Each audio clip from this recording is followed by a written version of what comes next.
Hi guys, welcome back to the Clockwork and Noodles channel of weirdness, where we attack, break down, analyse, and just talk anime in general, or we ramble on about anime food, which tends to be a lot of ramen fantasies. I love ramen, if you can't tell by the name of the channel itself. This week's episode is episode 11 of the Journey of Elaina, and this week's title was The Two Apprentices.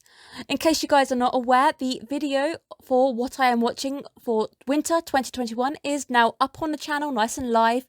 Go ahead, check that out after this video. It will tell you what I'm watching next season, what do I plan to break down, tear apart, investigate, what am I going to be releasing on YouTube in video form, so hopefully it's something that you guys too will be able to check in and tune in weekly again for. Also, check out my top 3 anime of fall 2020. What did I crown king of the 2020 season? Go find out. Don't come back with your pitchforks you're sharpened, please.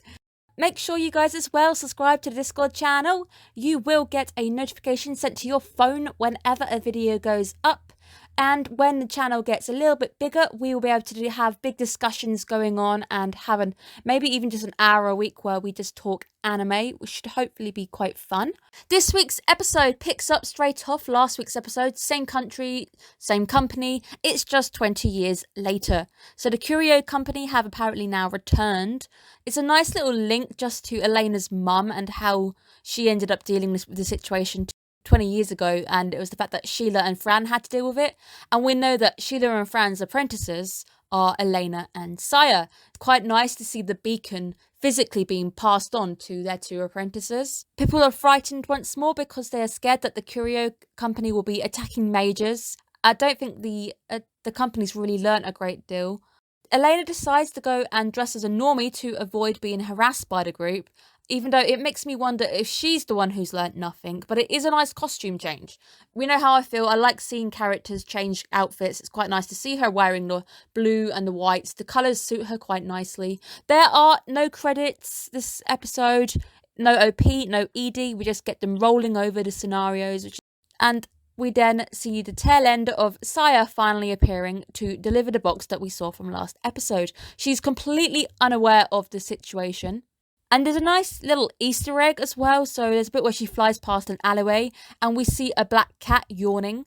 Black cats are often, especially in the European area, not quite sure whatever you guys might be, or in Asia, but black cats are considered witches' cats. They are the witch's familiar. Saya is then stopped. I want to say I don't quite think she would hear this old woman shouting at her as she was flying, because she kind of tries to stop her. She ignores her. And then she goes in to stop her again. I don't think she physically would be able to because she's flying at a fair speed. So this is a little bit of a anime logic, please apply it, anime insurance. It is clearly the leader of the Curio Company because we, the viewer, have already seen what she looks like. Obviously, at this point, she's a complete old hag, even though she was quite old 20 years ago. She reminds me of the witch from Hocus Pocus. I can't remember the witch's name because I haven't watched Hocus Pocus in ages. It's the main witch with the orange hair. This woman has the same haircut as her. It looks like her. And the lady basically gets her attention by calling her cute. So are all witches vain, perhaps? Where she tells her that it's very dangerous to be going around wearing a witch's outfit. That's one thing we do on the channel. Light is my friend. I love the way the light filters into this alleyway. We can see behind her as the leader is distracting her by talking to her, where we can see the guy trying to ambush her, but he's too short and he can't reach up, so he goes off to try getting a bit of wood to try knocking the box out of her bag. But Saya basically picks up the fact that these guys are trying to cold sell her, and she thinks that they're just salespeople, so she ends up kind of giving them the slip because she thinks there's a hard sell going on. To be fair, it's a very clever hard sell. The leader of the group ends up pulling out one of her magical little toys, her little devices. We saw last week that the group doesn't have magic, but they like to use these magical items. And this looks like kind of like a pea shooter. It's like she just kind of shoots peas at people. She ends up shooting it looks like a glitter bomb. It really is like a red glitter bomb that explodes with glitter. And I first thought it just made her forget everything because she kind of turns back, looks a bit confused and continues. But it wasn't quite what it was. Where the plan is they want to get the box to open it because they believe that's going to aid them in their nefarious task of causing chaos. We get a nice fly through where the back alleys are all nice and detailed, and it feels really spooky and shady. Feels like if I go down those alleyways, I'm going to get shanked or something. Where Saya ends up dragged back undercover by her sister Mina. I remembered that she had a sister. Both the sisters who work for the United Witch Association, they both work for the same company. Where Mina is there to investigate what's going on, while Saya is obviously there just to give in the box. Where Mina offers her a place to stay, and we start to see the relationship between them is a bit odd. Saya kind of just brushes her off, going, "I've got somewhere to stay," but Mina kind of gets a bit grumpy about it. It did initially look like the relationship was a wee bit strange. We get to see a different side now where we see Elaina doing some sightseeing. It's just a really pretty town. I praised it last week for being a really nice seaside town. It reminds me of places like Croatia, the places which have got a sea beside them but still got those really nice building works and the plant growth, which looks awesome. Proper touristing it up. Sightseeing, food, seeing the way she wants. And again, she is also, most importantly, fangirling. She is fangirling over all the places that are from Nikki's diaries. She's seeing the place where Fowler sat, and that's when we get a hint that the names in the book have been changed. So Fowler is Fran. Whilst she is fangirling over the location, the Curio team spot her. And I love the fact that they call her dumb, and they're like, "Oh, she's just going to open a box anyway." And that is exactly what happens. It's like, really, Elaina, really? Now we get we work out exactly what it is that she's doing, where she now blows a blue glitter bomb at Elaina, which smacks her in the back, and it makes her swap consciousness with Saya, which is very, very clever. So I guess the two are interchangeable, so you hit one person with one, the other, and they swap. I didn't presume that's what would happen, but it's still quite fun. But at the same time, this is Saya's biggest sexual fantasy. It really is. Elaina is going to open a box. I've even put it right here. Elena's just going to open it because she doesn't know what it is. I mean, to be fair, if you were sat in front of a box, you would probably just open it because you wouldn't think that something dangerous is inside. Come on, guys. Let's think about kind of Pandora here. You know, Pandora, well, even though, to be fair, Pandora knew what was in that box, kind of. Oh, no, wait, she wasn't told. Okay, guys, let's just like kind of set it straight right here. If you see a box, you just open it. Oops. This is where I'm going to get confusing now. So I'm going to call Saya Elaina, the one who is currently inside Saya, and Elaina Saya will be the one who is currently inside Elaina. So I'm going to take them by who they are up here on the screen, but obviously you guys know that they swapped. Saya Elaina ends up in front of Mina. She is trying to explain the Curio's plans. We know they're going to attack the shops and pull off this magnificent heist. Saya Elaina goes, "Who are you?" Where Mina obviously just thinks she's talking in jest. She doesn't know who she is. And that's when she just opens the box. It's too late. The box explodes in this pink glitter. This is the king of all glitter bombs, and glitter's horrible. I hate glitter. We also get to see Elena's Saya waking up. Her biggest fantasy has now come true. She is now Elaina. She's inside her body. Thank God she didn't get any free time to do some stuff. The scene then gets really odd for Elaina. I mean, we've seen gore. I guess we've seen a lot of different things taking place, but I normally have to censor for gore. Thankfully, I don't have to censor for nudity. So that's another thing that YouTube doesn't want me doing. And, well, it's a very interesting sequence because they are sisters and it really shouldn't be happening, guys. And I know that anime is obsessed with the whole sister thing. Mina professes her absolute desire and love for Saya, and it takes a really weird sequence so that I started to go, is it a truth bomb? Is it a glitter bomb? Is it in a desire? It is apparently a love bomb. It's like a love bomb. We see Mina going in to try stuff on her sister, where Saya Elaina manages to deck her before the two end up kissing.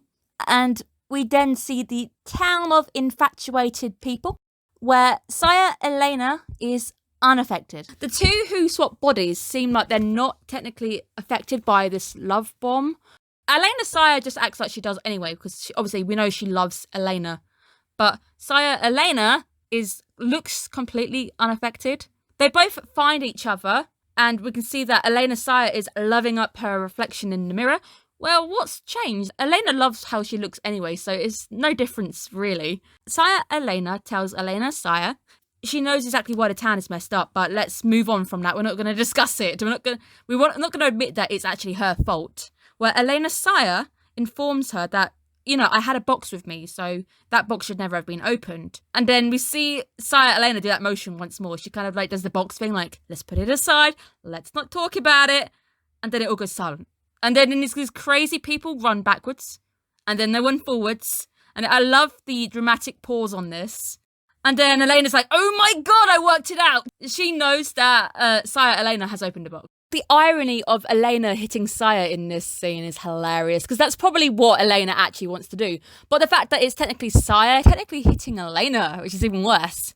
Where she manages to ask about Mina, where very, very quickly Saya Elaina just brushes it off, doesn't want to talk about it anymore. She recalls her near plus 18 experiences, like, yeah, she's fine. And she tells them that they're both really similar. Elena's Saya looks way too happy while she's trying to reject the claim that they are dissimilar, and it's just this face. This face, guys. And it's just hilarious how Saya Elena's like, please don't make that face whilst you're in my body. Saya is in love with the window. Guys, imagine the people within that building. That also raises the question, are the people inside the building also affected? And we can then see Saya Elaina admitting that it's her fault. So I don't know whether this is perhaps character growth. She says, we need to try and fix the problem. It's now kind of my first priority to obviously swap back, because it's in her nature that she doesn't want to be stuck as Saya forever. Maybe a little bit of growth there where she's taken a bit of responsibility for her actions. Elena's Saya is too busy tonguing the window. That's gross. Just think about how much bacteria is on that surface. Does Elena's Saya know that 99% of bacteria and bugs kind of remain on surface for quite a few hours or so? Do you know that? And especially in today's climate, Elena's Saya, you could catch COVID. Curio Company then just... This scene here just makes... It's just so convenient.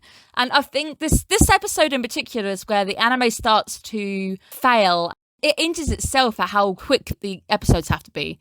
This whole episode could have probably been the two-parter. I think it would have been benefited from being a little bit longer, because they then just have to kind of get them to spurt it all out like they do. Where the guys who start doing the heist, so we see the Curio Company interrupting, announcing to the world that what they just did. They tell everybody about the body switching. It's like, why would you do that? Why not just focus on going ahead and doing what you do? And plus, who are you even talking to? Everybody else is too busy trying to grab stuff.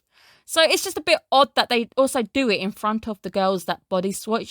I know it's just so convenient, and we could also hopefully go down the line that they're not the brightest tools in the shed. But are you even trying? It's falling a little short because it can't be a longer episode than it is. I believe a two-parter would have probably benefited a little bit better, where you could have stretched it out here. They decide to go and steal everything, and we learn from them that the spell won't last very long, where Elena's Saya admits that she's never read Nikki, and that's it. Then, like I said, it really does suffer from the fact that it's only one episode long. They round up the gang really, really quickly. They threaten them to find out where the gang leader is. In the same sequence, we're at the same hideout with the lady on the floor tied up. So that's how quickly the episode progresses. She calls the plan really sloppy, but then Elena's Saya points out that it's actually Saya Elaina who was tricked by the sloppy plan in the first place. They ask the leader to switch them back, and we find out it's going to take roughly a day for them to go back to their own bodies, so it's not a permanent fixture. The leader then ruins their victory dance while saying there's more members out there, they're all going to be causing havoc. And that's when the grown-ups arrive. I am so happy the grown-ups arrive in this episode. Fran and Sheila are here. They end up taunting the old leader, which ends up surprising Saya Elaina, and also confirming in her head that Fran is Fowler. I know at the end that she kind of tries to deny it, but she knows. She knows. She's not stupid. She's not that stupid. She knows who Fran is, and she knows who taught her Fran, and she also knows who her mum is. I think she's already figured it out as well. They have taken care of the rest, and that's when they threaten them, and they say, how do we restore the town? Town is simply restored by reopening the box and putting the love potion back in it. Problem is solved. Like I said, the episode really suffers. This is the one which suffers the most. There's something, you could have definitely put this into 2 episodes and made it, and slowed it down a little bit and made a bit more from it. But they've really sped it up this episode. This episode is very, very fast, and it suffers. The group have tea at that famous shop where it's actually Elaina who is, without even realising it, she's sitting in that same spot where Fowler, aka Fran, was sitting. The credits start to roll. We notice that our bodies are back to normal, where the group start to talk about the box and the origins and the smoke and all of its powers. We see Mina brushing it off like absolutely nothing happened, because obviously she's too embarrassed to admit what happened with her and Elaina. And also the fact that she doesn't want to admit out loud that she really likes her sister. But Elaina knows. Elaina knows. We then find out that Mina is extremely jealous of Elaina because ever since she's taught Saya how to do magic, Saya, we know, wants to pretty much marry Elaina and do more. Saya only talks about Elaina, which makes the Mina very jealous because it's actually Mina who's got the secret sister infatuation. Elaina asks Mina, why did you leave Saya behind? Where we find out that Sheila forced Mina to go back and start her training early, and that both of them share the same teacher. So Sheila has 2 apprentices, just like her teacher did before her. And that's when we see that Mina was actually really, really sad and angry at Sheila for leaving Saya behind. But we also know that Mina is extremely embarrassed about the fact that she really loves her sister. We see Saya throwing a tantrum as the witches from the association decide to go and leave. And it's the whole, I'm going to quit. And then Sheila's all like, well, how are you going to eat? And then it's the whole, I'll have Miss Elaina make me her bride. Whilst Elaina flat out rejects her. And that's when we find, again, Mina shooting that death stares at Elaina and how jealous she really is. The group fly away with Saya hanging in the air, crying all the way home. And that's when we get our very important sequence. Fran and Elaina discuss each other, and Fran is like, well, you figured out who my teacher was, haven't you? And that's when Elaina plays dumb. And this sequence just bugs me a little bit, where Fran tells her that you're still not being honest, and that's also a point where you should probably fix that little bit about you. But Elaina is happy with the way she is, where it's Elena's desire to continue travelling. If she ever realises that her days of travelling will soon be over. So if she admits that Nikki is her mum, she's gonna stop travelling, which is a bit weird. Fran tells her that her teacher and Elaina were both very laid back, and then she almost does what I've been doing right from the start. Please go home one day. And I've been saying this all this time that she's been travelling. Last time we checked in, it had been about 4 or 5 years. Elaina hasn't gone home. Elaina is not going home. I've been saying it for ages. It really would be nice for her to just go back to her mum at some point, just to say hi. Elaina does take a step forward in this bit. We do have to give her a little kudos, a bit of character development here. Fran tells her that we love you. And then Elaina actually comes out and says it. She says, I love everyone and I love you, Fran. Which is so nice to finally see her show some honest tears, show some actual humanity inside her there. We also learn from her as she flies away that there are 5 volumes of Nikki, and that Elaina doesn't want her story to end within 5 volumes. So my question to the light novel readers is, how many light novels are there? Are there 5?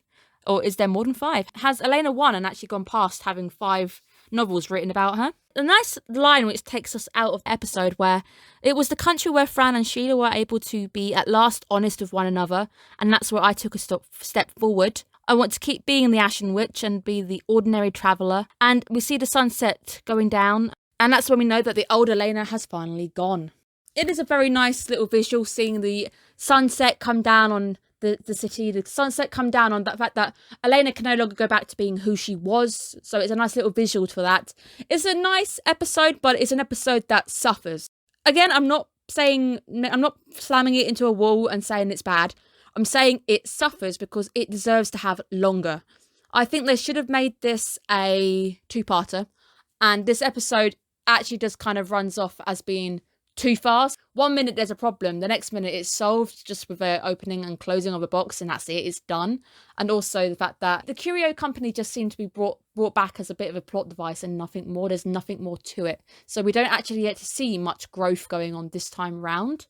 At least last episode they took the time to break it down and show us the relationship build.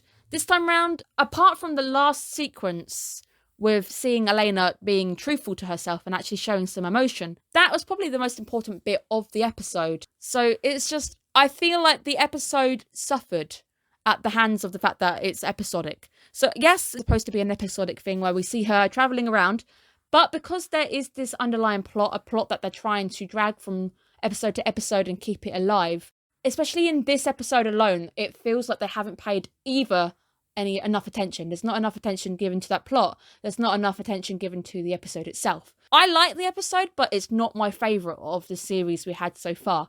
Next week is our final episode, so it's going to be interesting to see how they end it. How are we going out? Elaina showing some growth this episode in some places, then no growth in the other places. Quite annoying, but people are like that. Some people in real life, they keep on making the same mistakes and they continue being arrogant, or they continue doing something until eventually they change. Change within human beings, it's true, it's not a overnight thing. Elaina isn't going to change overnight, but we are seeing change. So we're seeing the fact that she's finally admitted that she does love everybody, she does care, but at the same time, she even admits that if I finally admit that I know who Nikki is, the person who inspired me is, she would be at home. Her journey would probably end because she'd want to go back and her story would finish. So I get where she's coming from. But it's been a fantastic episode. I've had fun looking at it. There's some nice visuals going on. There's some nice Easter eggs going on. The plot was quite nice.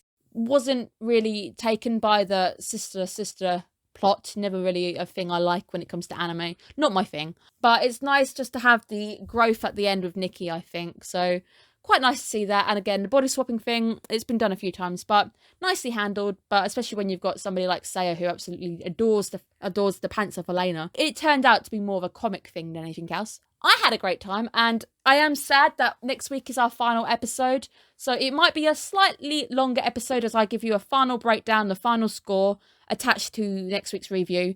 I thank you guys from the bottom of my heart for following this series, and if you have tuned in weekly, I thank you so much. I also really hope that you guys will be following me across for any other series I'm going for next season.